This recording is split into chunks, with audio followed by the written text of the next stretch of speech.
ওই গাছের পাতায় রোদের ঝিকিমিকি, আমায় চমকে দাও, চমকে দাও, দাও দাও দাও, আমার মন মানে না, দেরি আর সয় না গাছের পাতায়।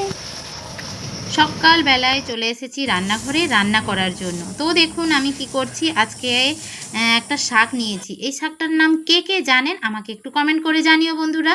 তো দেখুন রান্নাঘরে এসেই প্রতিদিনের মতো যা কাজ আমার রান্না করা।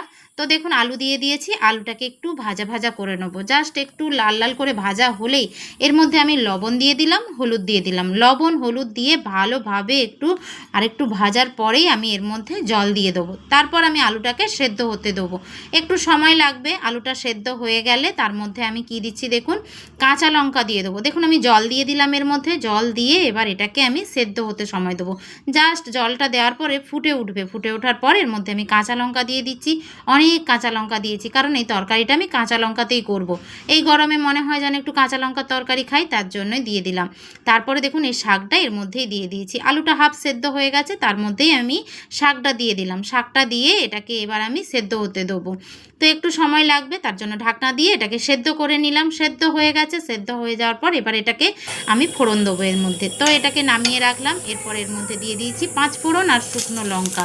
শুকনো লঙ্কা 5 ফোড়ন দেওয়ার পরে এটা একটু ভাজা ভাজা হয়ে যাওয়ার পরেই আমি সবজিটা ওর মধ্যে ঢেলে দিলাম।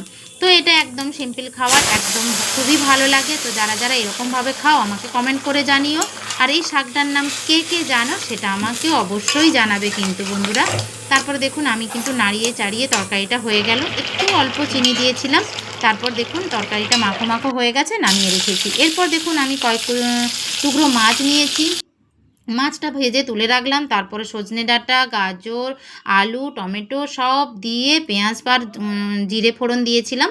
তারপর এটাকে একটু ভাজা ভাজা করে এর মধ্যে আমি একটু মশলা দিয়ে দিলাম। মশলাতে কিছুই নেই, জিরে গুঁড়ো আর একটু লঙ্কার গুঁড়ো দিয়েছি আর অল্প হচ্ছে হলুদ গুঁড়ো দিয়েছি। দিয়ে এটাকে আমি ভালোভাবে কষিয়ে নিচ্ছি। কষিয়ে ভালোভাবে কষানো হয়ে গেলে এর মধ্যে আমি জল দিয়ে দেবো।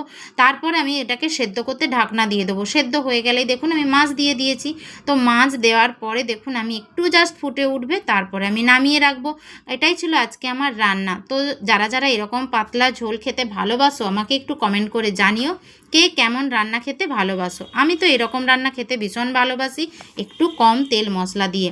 তো দেখুন বৃষ্টি হচ্ছে কেমন।